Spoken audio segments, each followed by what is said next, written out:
Good morning class.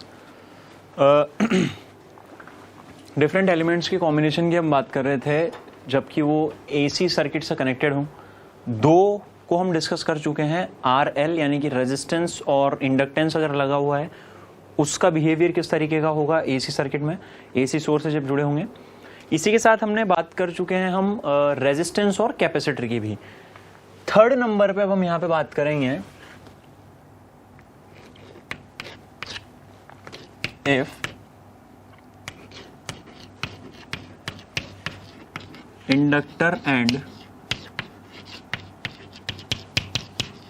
Capacitor are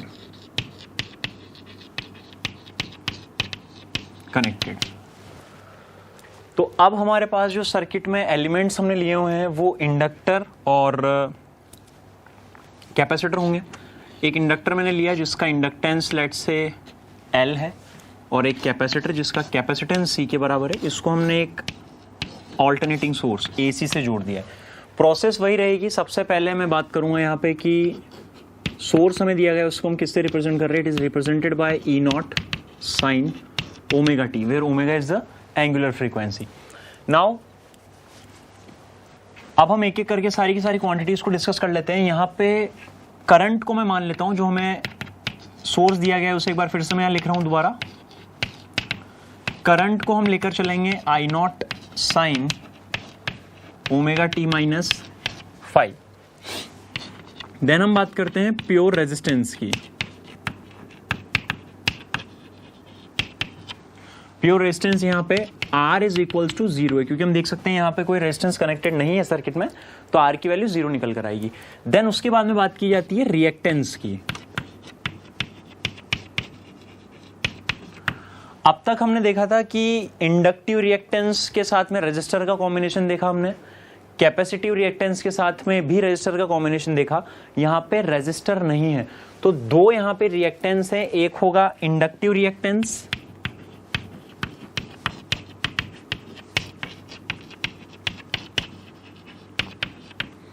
और second हम देखेंगे यहाँ पे capacitive reactance.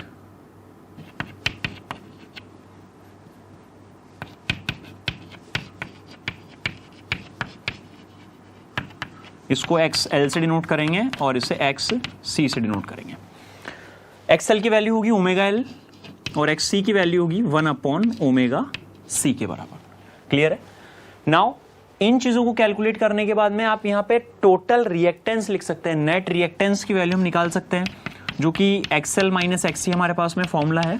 It can be written as omega L minus 1/ओमेगा C। This will be the value of X। Now R हमारे यहाँ पे 0 गिवन है, तो Z की वैल्यू मैं निकाल सकता हूं, विच इज इम्पिडेंस।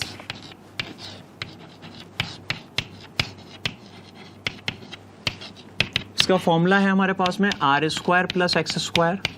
R आपके पास में यहाँ 0 है तो Z will become √0 square plus omega L minus 1/ओमेगा C का होल स्क्वायर यहाँ पे आएगा। तो Z can be written as omega L minus 1/ओमेगा C का होल स्क्वायर। तो Z will be omega L minus 1/ओमेगा C।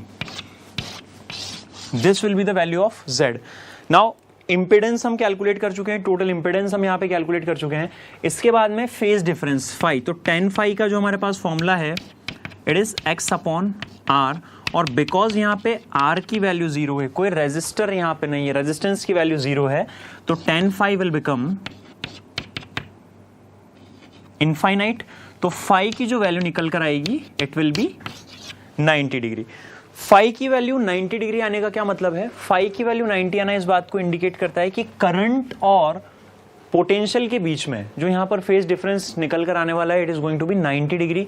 वो π/2 एंगल पे लैग करेगा।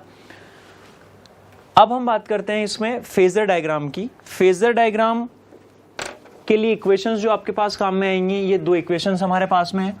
फाई की वैल्यू आप निकाल चुके हैं, तो इसके लिए फेजर डायग्राम हम यहाँ पे ड्रॉ कर सकते हैं। नाउ कुछ ग्राफ्स यहाँ पे जो कि फ्रीक्वेंटली पूछे जाते हैं, एक होगा I और ओमेगा के बीच में। तो पहले हम यहाँ पे ग्राफिकल एनालिसिस करेंगे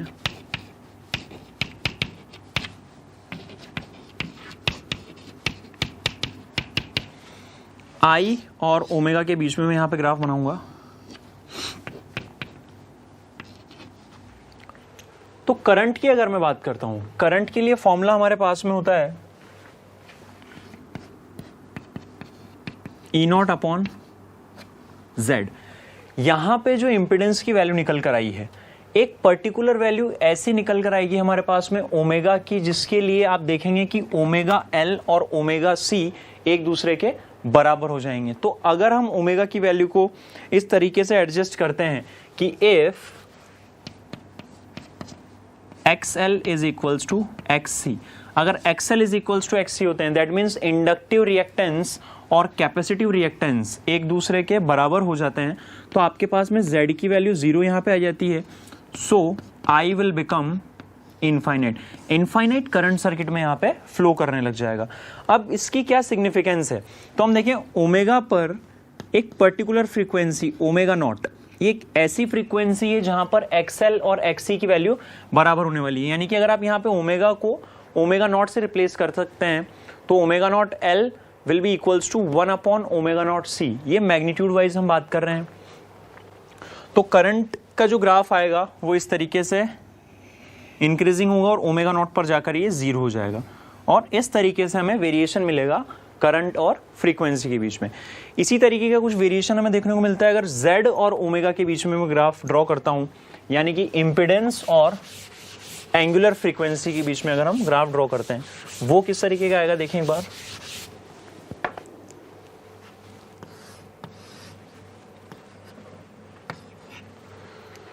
omega is equals to omega naught पर Z की वैल्यू मिनिमम होती है, जो अभी हमने डिस्कस की है कि अगर Z 0 होगा, ये कब होगा, जब XL is equals to XC होगा। दैट मीन्स ये कंडीशन कब होती है, जब आप ओमेगा की वैल्यू को किसके बराबर ले लेते हैं, ओमेगा नॉट के बराबर।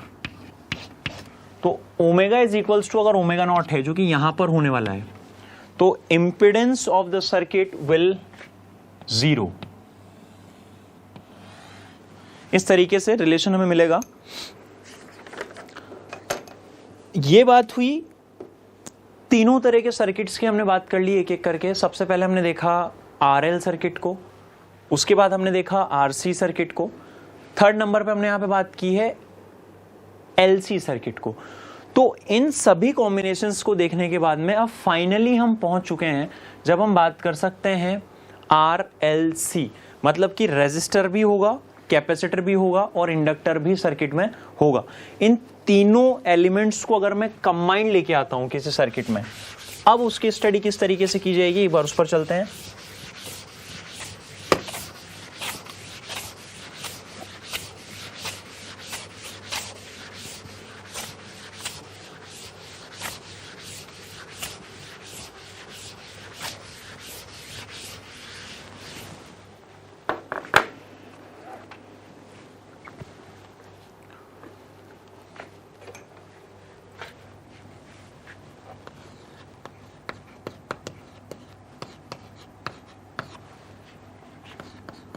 सीरीज RLC सर्किट की अब हम बात करेंगे।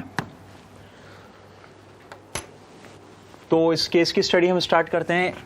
सीरीज में हमारे पास में रेजिस्टर, इंडक्टर और कैपेसिटर अब लगा हुआ है, जिसको आपने एक AC सोर्स, जिसकी इक्वेशन दी जाती है E is equals to E0 sine omega t से, इससे हमने इसे जुड़ा हुआ है। रेजिस्टेंस की वैल्यू हमारे पास में R है, इंडक्टेंस L है और कैपेसिटेंस यहां पे C दिया हुआ है। पहले फिर से वही चीज है, सेम प्रोसेस को रिपीट करना है। जहां पे कुछ नया होगा वहां पे हम आपको बताएंगे कि देखिए, सबसे पहले मैं बात कर लेता हूं सोर्स हमारे पास क्या लगा हुआ है। तो सोर्स है आपके पास E0 sine omega T, instantaneous current दिया जाएगा I0 sine omega t minus 5 से। जहां कुछ नया होगा उसको हम फिर से डिस्कस करेंगे। फिलहाल जो जो चीजें हम ऑलरेडी निकालना सीख चुके हैं उनको मैं जल्दी जल्दी यहां पे लिख देता हूं। प्योर रेजिस्टेंस की अगर मैं बात करूं तो यह है हमारे पास में R, जो कि आपको गिवन है। रिएक्टेंस को हम देखें, रिएक्टेंस आपके पास दो टाइप की होगी, one is inductive and the second one is capacitive, जिसे आप XL यानी कि ओमेगा L और XC यानी कि 1/ωc से डिनोट कर सकते हैं। देन हम इसके बाद में रिएक्टेंस, अगर हम नेट रिएक्टेंस निकालें तो it will be XL minus XC which can be further written as ωL minus 1/ωc। तो जरूरत पड़ने पर हम इस वैल्यू को भी काम में ले सकते हैं। नाउ Z की वैल्यू की बात आती है जो कि इंपिडेंस है, तो impedance will be R² plus XL minus XC का होल स्क्वायर ही निकल कर आएगा, और इसे आप लिख सकते हैं R² प्लस ब्रैकेट में आपके पास होगा ωL माइनस 1/ωc का होल स्क्वायर।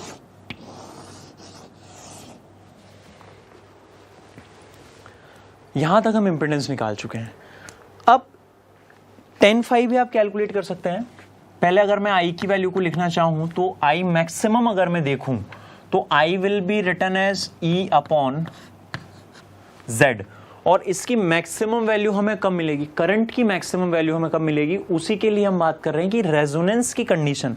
रेजोनेंस एक ऐसी कंडीशन है, किसे रेजोनेंस कहा जाएगा। कुछ भी सर्किट में ऐसा होता है जो कि ऑब्वियसली ओमेगा की वजह से होगा, क्योंकि आपके पास में R, L और C ये सभी चीजें कांस्टेंट है।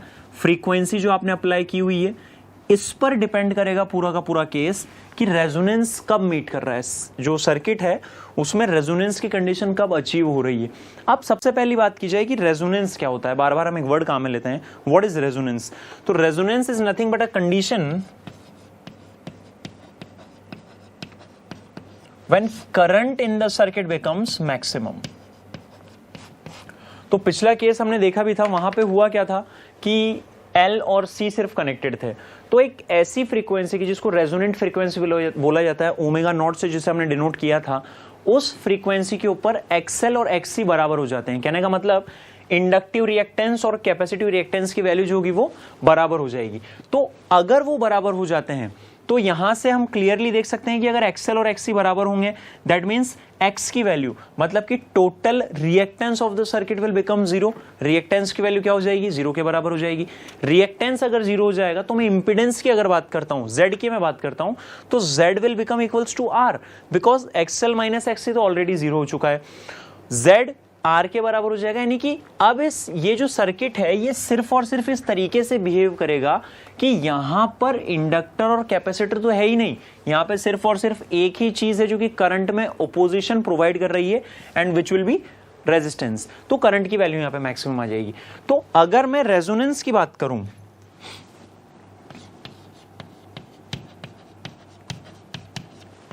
That is XL is equals to XC, मतलब ωL is equals to 1/ωc। ऐसा होता कब है, रेजोनेंट फ्रीक्वेंसी पे, जिसको डिनोट किया जा रहा है यहां पे ω0 से।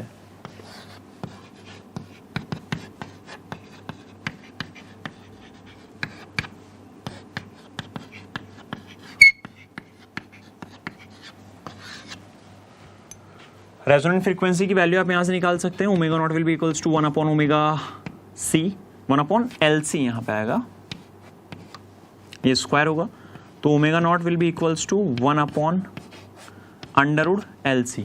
यहां से हम फ्रीक्वेंसी की वैल्यू अगर निकालें तो because omega is equals to 2πf होता है, तो f0 can be written as 1/2π√LC। This will be the value of resonant frequency. अब ये बात हो गई है रेजोनेंट फ्रीक्वेंसी की। रेजोनेंट फ्रीक्वेंसी में होगा क्या, net reactance of the circuit will become 0, that means impedance will be minimum and which will be equals to resistance of the circuit. Now ये बात हुई कंडीशन ऑफ रेजोनेंस की, जो कि हमने यहीं पे डिस्कस कर ली, काफी क्वेश्चंस में बार बार काम में आती है। देन इसके बाद में अगर हम बात करें करंट को हम डिस्कस कर चुके हैं। अब रेजोनेंट फ्रीक्वेंसी अगर है, सर्किट की फ्रीक्वेंसी रेजोनेंट फ्रीक्वेंसी के बराबर है तो करंट मैक्सिमम होगा, इस चीज को हम डिस्कस कर चुके हैं। तो maximum current will be equals to E0/R, because यहां पे Z इज इक्वल्स टू क्या है, अब R के बराबर होगा, कब, रेजोनेंस के केस में। फाई की अगर मैं बात करूं कि what is the value of phi यहां पे क्या होगा, तो फाई की वैल्यू अगर सिंपल बिना रेजोनेंस के मैं बात कर रहा हूं तो यानी कि इस पर्टिकुलर इक्वेशन के लिए अगर हम बात कर रहे हैं तो 10 phi is written as x upon r, तो phi will be given by 10 inverse omega L minus 1 upon omega C upon r। यहां से इस गिवन रिलेशन से आप जो है जरूरत पड़ने पे phi की वैल्यू को भी कैलकुलेट कर सकते हैं। ग्राफिकल एनालिसिस यहां पे किया जा सकता है फिर से करंट और इम्पिडेंस का, तो उसे हम किस तरीके से देख सकते हैं वहां पे एक बार चलते हैं। तो ओमेगा के साथ में सबसे पहले इम्पिडेंस के चेंज को मैं देख लेता हूं। तो रिलेशन बिटवीन, हेडिंग आप लिख दें यहां पे Z एंड ओमेगा।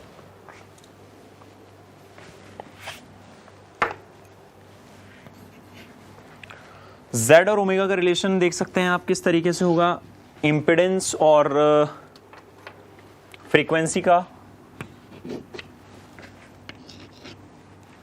एक पर्टिकुलर फ्रीक्वेंसी होगी ओमेगा नॉट, जिसे कि हम रेजोनेंट फ्रीक्वेंसी बोलते हैं। ये जो कंडीशन हमने निकाल रखी है, इस पर हम देखते हैं कि Z की वैल्यू मिनिमम होगी, और वो किसके बराबर होगी, Z की वैल्यू होगी यहाँ पे रेजिस्टेंस के बराबर। तो इस तरीके से आपको एक ग्राफ मिलता है। ये जो मिनिमम वैल्यू ऑफ Z है, it is denoting R, that means resistance. एक चीज क्लियर है। नाउ करंट को हम डिस्कस कर सकते हैं। करंट की अगर मैं बात करूं तो पिछला केस जो जस्ट इसके पहले हमने केस देखा था, वो एक आइडियल कंडीशन थी, यानी कि इनफाइनाइट वहां पे करंट हमें मिल रहा था, और इनफाइनाइट करंट हो ऐसा प्रैक्टिकली पॉसिबल नहीं है। तो अब ये केस प्रैक्टिकल है, क्योंकि यहां पे रेजिस्टेंस की वैल्यू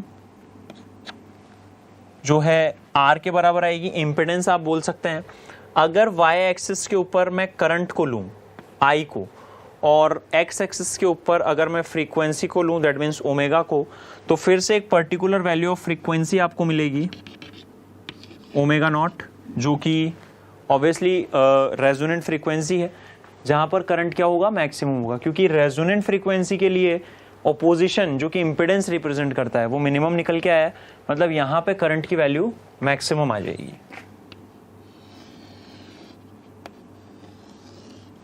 इस तरीके से करंट और फ्रीक्वेंसी के बीच में रिलेशन को हम डिनोट कर सकते हैं। नोट करें ना।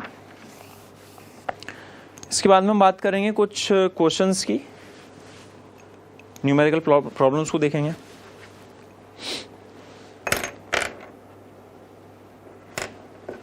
इसे रब कर देते हैं अब।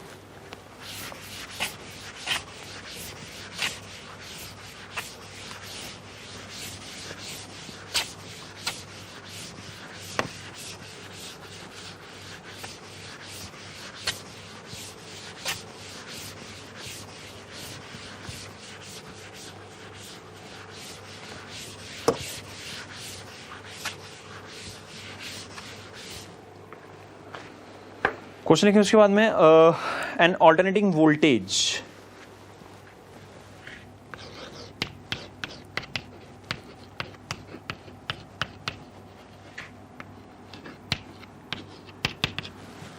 which is given by E is equals 200 under root 2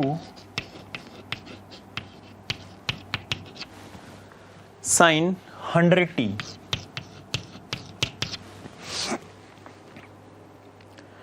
is connected to a 1 microfarad capacitor, ये वोल्ट में दिया हुआ है, is connected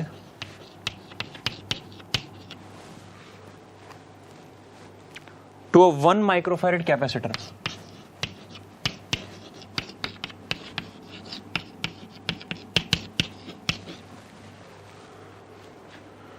through an AC emitter.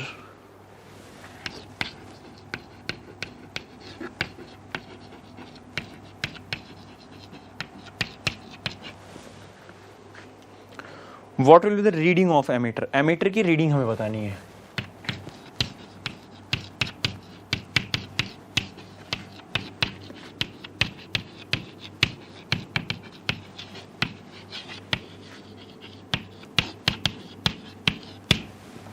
Ammeter की रीडिंग यहाँ पे क्या होगी? तो एमीटर जो होता है वो रीडिंग कैलकुलेट करेगा, वो हमेशा रीडिंग कैलकुलेट करता है IRMS, यानी कि RMS वैल्यू कैलकुलेट करेगा। तो AC डिवाइसेस जितने भी वोल्टमीटर एमीटर हो, तो AC एमीटर, ये ध्यान रखिएगा, will calculate RMS value of the current.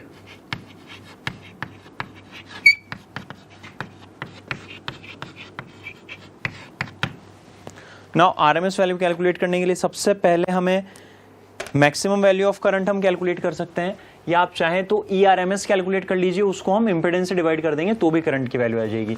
तो सबसे पहले हमारे पास में स्टैंडर्ड इक्वेशन से इसे कंपेयर करें, is equals to E0 sine omega t हमारे पास होता है। इसको जब आप कंपेयर करेंगे तो E0 will be equals to 200 √2 volt, और ओमेगा की अगर मैं बात करूं दिस इज 100। ओमेगा की वैल्यू कितनी है हमारे पास में, 100 के बराबर। कैपेसिटेंस जो मुझे दिया गया है वो दिया गया है 1 माइक्रोफेरेड, गिवन है 1 × 10⁻6 फैरेड हमें यहाँ पे कैपेसिटेंस दिया हुआ है। तो यहां से आप सबसे पहले XC की वैल्यू कैलकुलेट कर लें, मतलब कि रिएक्टेंस कितना होगा।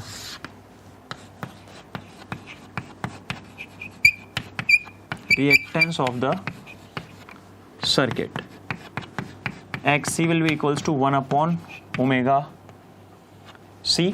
1/ω की वैल्यू जब हम कैलकुलेट करेंगे तो it will B 1/100 × 10⁻6, so it will B 10⁴ ओम। ये हमारे पास में रिएक्टेंस निकल कर आ चुका है, यानी कि ऑपोजिशन निकल कर आ चुका है। Z will be equals to reactance यहाँ पे, क्योंकि रेजिस्टेंस यहाँ पे गिवन है नहीं। करंट की वैल्यू अगर मैं बात करूं तो करंट की आप मैक्सिमम वैल्यू निकाल दीजिए। करंट की मैक्सिमम वैल्यू होगी पोटेंशियल की maximum value divide by total opposition कितना है यहाँ पे। पोटेंशियल की मैक्सिमम वैल्यू इट इज 200 √2, और यहाँ पे जो हमारे पास में रिएक्टेंस निकल के आया है दिस इज ऑब्वियसली 10⁴। हमें RMS वैल्यू कैलकुलेट करनी है, बिकॉज जो एमीटर होगा it is going to be calculate RMS value. तो IRMS कितना होता है, ये होता है मैक्सिमम का √2, 1/√2 टाइम्स। क्लियर है, तो वैल्यूज पुट कर दें 200 √2 अपॉन 1 2 3 4 multiply by √2, this is the factor to calculate RMS। Now 2 0 से यहाँ पे 2 0 हम जो है कैंसिल कर सकते हैं, और वैल्यू जो हमारे पास में निकल के आती है it will be 20 milli ampere actually.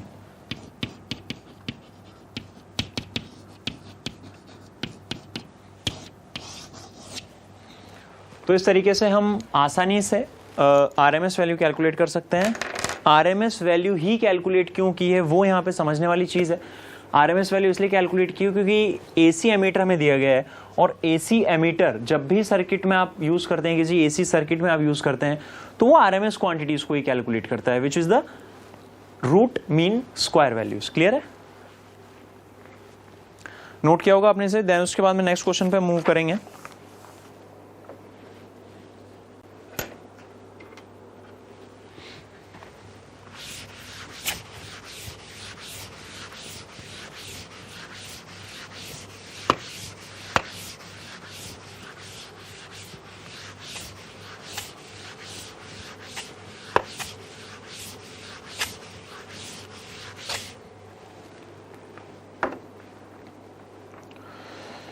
In a series combination of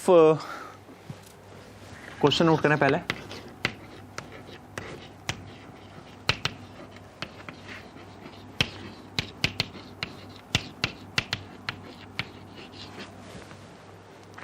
R is equals to 300 ohm, L is equals to 60 millihenry,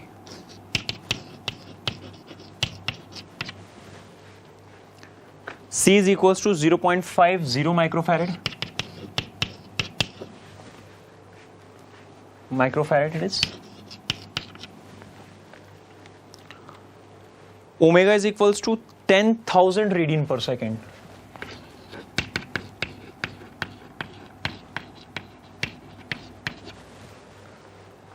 And E naught, this is the maximum value of applied potential, 50 volt. Find, निकालना हमें क्या क्या है, आपको यहां पे calculate quantities जो करनी है, it is XL, XC, Z, I nought, phi.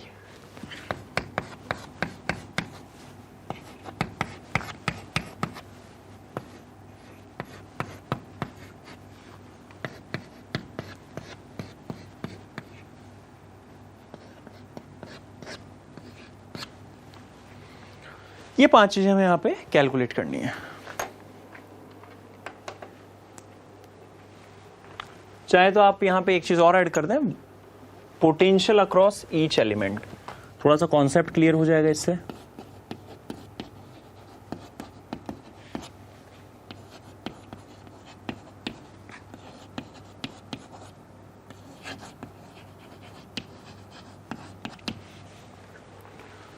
Now start करते हैं हम। डेटा जो है हमारे सामने दिया हुआ है, जो गिवन है क्वांटिटीज वो आपके सामने लिखी हुई है। स्टार्ट करें। सबसे पहले एक्सेल की मैं बात करूं, XL is equals to direct formula होगा इनका। आसान है क्वेश्चन, एक बार जो जो हमने अब तक पढ़ा है वो सभी इसकी हेल्प से आप रिवाइज कर सकते हैं। एक्सएल इसका फॉर्मूला होता है ओमेगा एल, और ओमेगा एल यहाँ पे ओमेगा आपको दिया हुआ है 10,000 multiply by L is 60 into 10⁻³ henry. जब आप इसे सॉल्व करेंगे तो you will get 600 ohm, it will be 600. This is the first answer. Now XC की तरफ मूव करते हैं। XC क्या होगा? Capacitive reactance which is given by 1/ωc. Clear? तो 1/1, 2, 3, 4, 40 that is 10,000 and C की वैल्यू कितनी है? C is 0.50 माइक्रो है, तो 10⁻⁶ को मैं यहाँ पे ऊपर की तरफ ले जाता हूं, तो 4 0 से 4 0 यहां पे कैंसिल हो जाएगी। It will become finally 100 divide by 0.50, so what will be, this will be the 200 ohm, value will be 200 ohm. This is XC means capacitive reactance. Now Z की बात कर लें। अब Z निकालने के लिए आपको पहले तो R पता होना चाहिए, क्योंकि Z का फॉर्मूला कितना होता है, it is R² plus X²। तो R भी मुझे पता होना चाहिए, X भी मुझे पता होना चाहिए। R तो ऑलरेडी हमें गिवन है, यहाँ पे देखें 300। X क्या होता है यहाँ पे? X होता है आपके पास में XL माइनस XC। तो वैल्यूज ही यहाँ पे मैं पुट कर रहा हूं, फिर से समझते हुए चलिएगा आप साथ के साथ। R² that means 300² plus X² मतलब XL माइनस XC का होल स्क्वायर। तो इसे फर्दर आप लिख सकते हैं 300² प्लस एक्सएल में क्या आएगा देखें एक बार, this is 600 and 600 minus 200 will be 400 square. Further आप इसे सॉल्व करेंगे तो you will get 500 ohm. You can calculate it will be 500 ohm.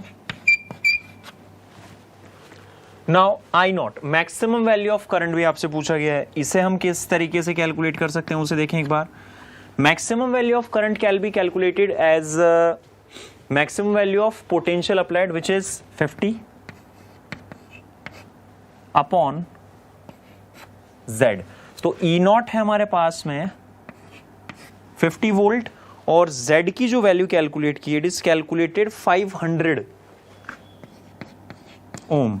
तो फाइनल आंसर यहां पे जो निकल के आएगा it will be 0.10 ampere. This is the maximum value of current. Now phi भी इजीली हम कैलकुलेट कर सकते हैं। सीधा फॉर्मूला है हमारे पास में कि फाई इज इक्वल्स टू होता है आपके लिए tan inverse x upon r। x हमारे पास में कितना है देखें, x हमने निकाला था और x की वैल्यू थी आपके लिए 400 थी आई थिंक। कितनी है? बिल्कुल 400 है हमारे पास में। वैल्यूज पुट करें यहां पे, tan इनवर्स 400 और r है आपके पास में 300, तो 4/3 निकल कर आता है। 10 के लिए 4/3 वैल्यू कहां पे होती है? ये होती है 53 डिग्री पे। तो 5 will be equals to 53 degree.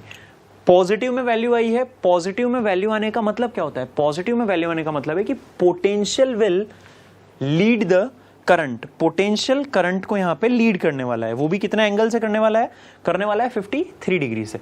Now थोड़ा सा अब यहाँ पे रब हमें करना होगा, नहीं भी करें तो काम चलेगा, यहाँ पे मैं साइड में कर देता हूं ताकि आप एक साथ फिर नोट कर लीजिएगा। ईच एलिमेंट के अक्रॉस पोटेंशियल डिफरेंस आपको कैलकुलेट करना है, कर दीजिए। सबसे पहले बात कर लें हम रेजिस्टेंस के लिए, तो वोल्टेज ड्रॉप अक्रॉस रेजिस्टेंस यानी कि VR will be equals to IR। Current की वैल्यू जो आपने कैलकुलेट की इट इज 0.10 और रेजिस्टेंस जो है हमारे पास इट इज 300। तो यहां पे जो पोटेंशियल डिफरेंस आएगा this will B 30 volt. Inductor के अक्रॉस अगर वोल्टेज ड्रॉप की बात करूं तो it will B IXL 0.10। XL की अगर हम बात करें तो XL कहां गया, this is XL which is 600, ये होगा 60 वोल्ट। नाउ कैपेसिटर के अक्रॉस अगर हम बात करें तो it will B IXC, I की वैल्यू अगेन 0.10 और XC हमारे पास में है 200, दैट इज 20 वोल्ट। अब यहां से एक देखने वाली बात क्या है, बहुत खास बात एक निकल के आती है विच इज कि आप अगर ध्यान से देखें इन तीनों पोटेंशियल्स को अगर मैं ऐड करता हूं तो ये 60 plus 30 that is 90 plus 20 that means आपके पास जो इसकी वैल्यू निकल कर आई इट इज 110 और आपके पास जो सोर्स है इट इज जस्ट 50। ऐसा क्यों हुआ है इसको आप भी एक बार सोचिएगा। रीजन उसका क्या है, रीजन बीइंग कि जो नेट पोटेंशियल आएगा it will be under root of VR square plus VX square आने वाला है। इस इक्वेशन से इसको सेटिस्फाई करने की कोशिश कीजिए। बाकी नेक्स्ट जो अब हम क्वेश्चन लेंगे इसके बाद में वहां पे इसका पूरा आपको थ्योरेटिकली और मैथमेटिकली इसका जो एक्सप्लेनेशन है वो हम प्रोवाइड कराएंगे। तो उसको करने के लिए सबसे पहले इस क्वेश्चन को नोट करें। यहाँ पे सभी डेटा जो अब तक हम पढ़े हैं उनको हमने एक साथ लिख दिया है। सारा का सारा चैप्टर जो अब तक काम की चीजें न्यूमेरिकल पॉइंट ऑफ व्यू से वो यहाँ पे एक बार रिवाइज हो जाएगा। देन उसके बाद हम नेक्स्ट क्वेश्चन लेंगे।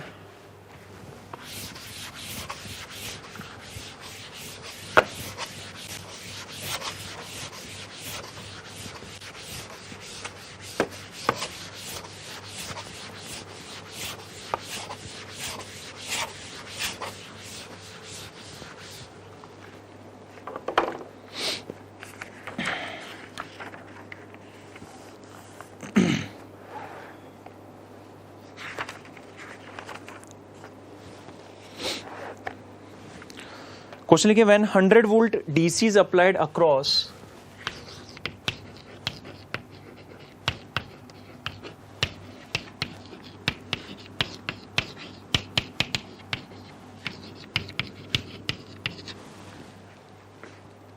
the coil 1 ampere current flows.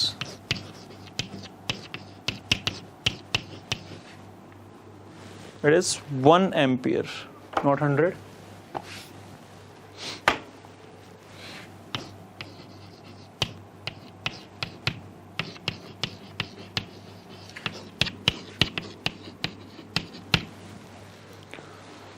When 100 volt AC of 50 hertz is applied, आपकी बार AC है,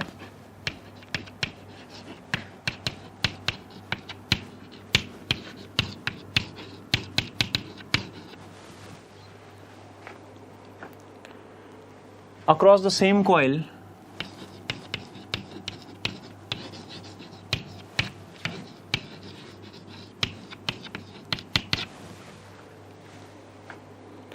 only 0.5 ampere current flows.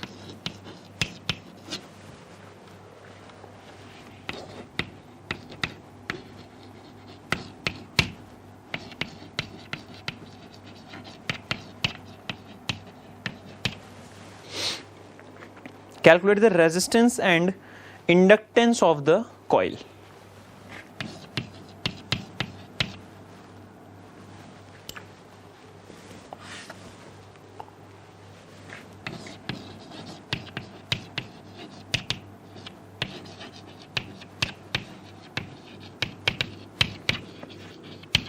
Resistance and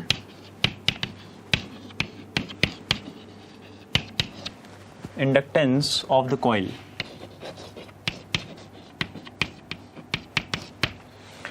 सबसे पहले तो हम इसमें बात करेंगे कि करंट के फॉर्म में बात कर रहा है, तो सबसे पहले आपको पता होना चाहिए कि करंट कितना होता है। अगर R और L यानी कि रजिस्टर और इंडक्टर सर्किट में, it will be E upon Z, where Z is impedance, और Z दिया जाता है under root R square plus XL square से यहाँ पे दिया जाएगा, क्योंकि केवल इंडक्टर यहाँ पर है। अब DC की मैं बात करता हूँ। अगर पहले हम बात करते हैं DC के लिए, तो DC के लिए ओमेगा इज इक्वल्स टू 0 होता है। दैट मीन्स अगर मैं बात करूं XL की विच इज ओमेगा L, तो इट विल बी 0, यानी कि Z जो आपके पास निकल कर आएगा इट विल बी R, क्योंकि यहाँ पे XL कितना हो चुका है, 0 के बराबर। तो अगर हम सबसे पहले DC के बारे में बात करें, तो DC अगर 100 वोल्ट है तो करंट की वैल्यू है 1 एम्पियर, तो I is equals to E upon R हम लिख सकते हैं। तो R will be 100 upon I, that means 1। तो R की वैल्यू कितनी निकल कर आ जाएगी, 100 ओम। ये रेजिस्टेंस तो हम निकाल चुके हैं, कितना होगा। देन अब हम यहां पे अप्लाई कर रहे हैं AC। सेकंड केस यहां पे आएगा AC के लिए। AC के लिए जो ओमेगा जो हमें दिया गया है, ओमेगा होता है 2 पाई f, तो ये निकल कर आएगा 2 पाई 100, बिकॉज f इज 100 नहीं है, 50 दिया हुआ है। दिस इज 50 गिवन है हमें, 50 हर्ट्ज। तो omega will be equals to 100 pi. Omega की वैल्यू निकल कर आई 100 पाई। अब अगर इंपिडेंस मुझे निकालना है Z, तो यहां Z होगा R square plus XL square. तो पहले आपको XL कैलकुलेट करना होगा। XL अगर हम कैलकुलेट करें तो it is omega L, omega L के बराबर होगा। तो यहां पे वैल्यू पुट करते हैं, Z will be equals to R square plus omega L square. यहां पे अगर हम ध्यान से देखें तो करंट की वैल्यू हमें फिर से दी गई है, तो करंट की वैल्यू फिर से दी गई है, तो फॉर्मूला पुट करें, I is equals to E upon Z। E है हमारे पास में एक बार फिर से 100 ही है, दिस इज 100 वोल्ट, और Z की जगह पे आप लिख सकते हैं under root R square plus omega L का होल स्क्वायर यहाँ पे लगाएं, और ये करंट आपको दिया गया है 0.5 एम्पियर। इस इक्वेशन को अब हम यहां से सॉल्व करें अगर, तो it will be like under root R square plus omega L square multiply by 0.5 is equals to 100। यहां पे निकल के आ जाएगा। स्क्वायरिंग बोथ साइड, दोनों साइड यहाँ पे स्क्वायर कर दें। स्क्वायर करने के बाद आप देखेंगे R की वैल्यू हम निकाल चुके हैं, ओमेगा की वैल्यू हमारे पास में अवेलेबल है, L ही वो क्वांटिटी जो हमको फाइंड करनी है, 0.5 is a constant and 100 is also constant. तो जब आप इसे सॉल्व करते हैं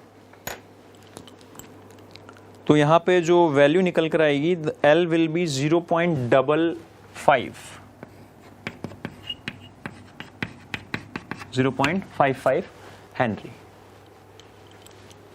क्लियर, नोट करें इसे।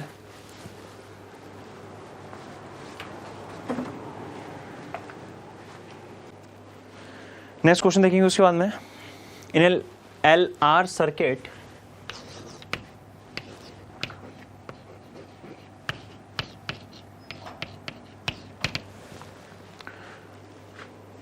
a potential V is equals to V naught sin omega t.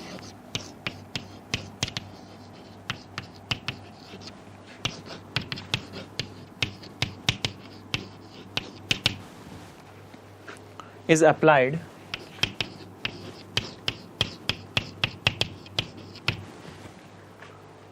it is given that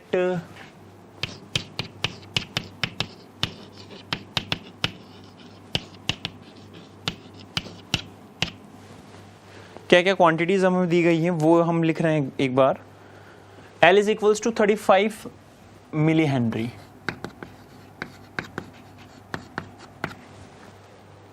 resistance आपको दिया हुआ है 11 ओम और VRMS दिया हुआ है 220 volt.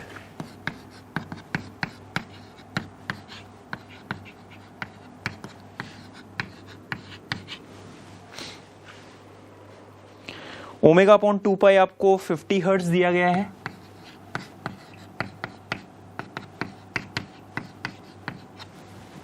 And pi is equals to 22/7। ये हमें पता होता है, फिर भी गिवन है इसलिए मैं यहां पे लिख रहा हूं। Find the amplitude of current in steady state. क्या क्या फाइंड करना है उसकी अब हम बात कर रहे हैं।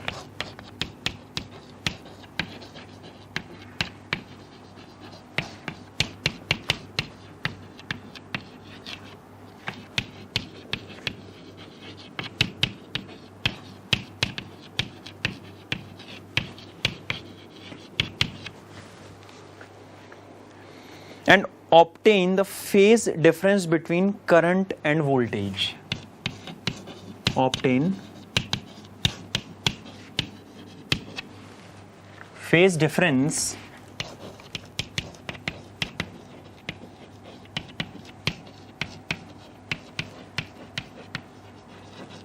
between current and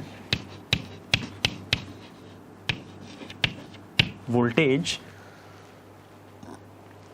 Also plot the variation of current for one cycle in the graph. तो ग्राफिकल एनालिसिस को हम थोड़ा सा आगे चल के अभी बात करेंगे। सबसे पहले जो कैलकुलेशन वाला पार्ट है उसे हम एक बार सॉल्व कर लें। सबसे पहले यहाँ पे XL में कैलकुलेट कर देता हूँ। तो सॉल्यूशन की तरफ हम चल रहे हैं। XL यानी कि inductive reactance will be omega L। Omega की वैल्यू अगर हम यहाँ से देखें तो इट विल बी, यहां से हम पुट कर रहे हैं 100 पाई निकल के आएगी, और L जो इंडक्टेंस हमें दिया गया it is 35 multiply by 10⁻³ henry निकल के आ जाएगा। This will be the value of XL। XL की वैल्यू हमने कैलकुलेट की। सॉल्व जब आप इसे करेंगे तो you will get 11 ohm. Resistance आपको दिया हुआ है, रेजिस्टेंस की वैल्यू को हम एक बार फिर से यहां पे लिख देते हैं। R is given 11 ohm. So Z आप निकाल दीजिए which is impedance, R square plus XL square 11 square plus 11 square, that means 11√2। ये यहाँ पे वैल्यू निकल कर आ जाएगी Z, यानी कि impedance will be 11√2 and unit of impedance will be ohm. Now VRMS हमें गिवन है।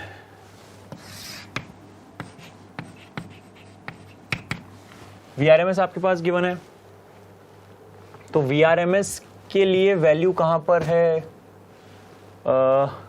VRMS, here it is VRMS 220 volt. तो V0 यानी कि V मैक्सिमम कितना होगा? इट विल बी 220 √2, क्योंकि V0 जो मैक्सिमम पोटेंशियल होगा it is √2 times of VRMS। इसकी वैल्यू हमने कैलकुलेट की। नाउ मैक्सिमम करंट क्या हम कैलकुलेट कर सकते हैं? तो जी हाँ, हम यहाँ से मैक्सिमम करंट की वैल्यू को कैलकुलेट कर सकते हैं, which will be denoted by I0 and given by V0 by Z, यानी कि maximum potential divide by total impedance. This is 220√2 divide by 11√2। तो √2 से √2 कैंसिल होगा, और यहाँ आपके पास जो वैल्यू आएगी it will be 20 ampere. This is the maximum value of current.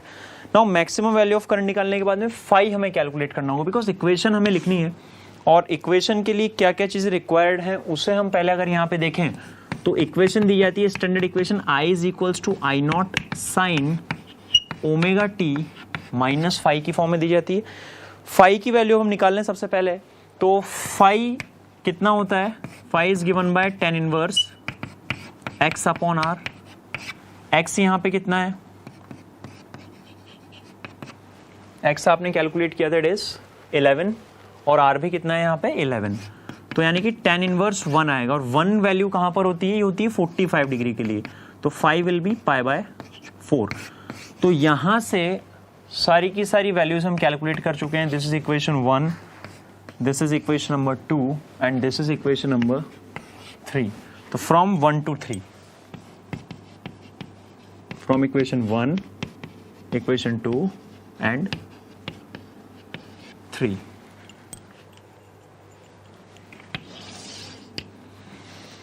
Current की इक्वेशन लिखी जा सकती है 20 साइन जो कि मैक्सिमम वैल्यू है करंट की, omega t minus pi by 4. This is the required answer.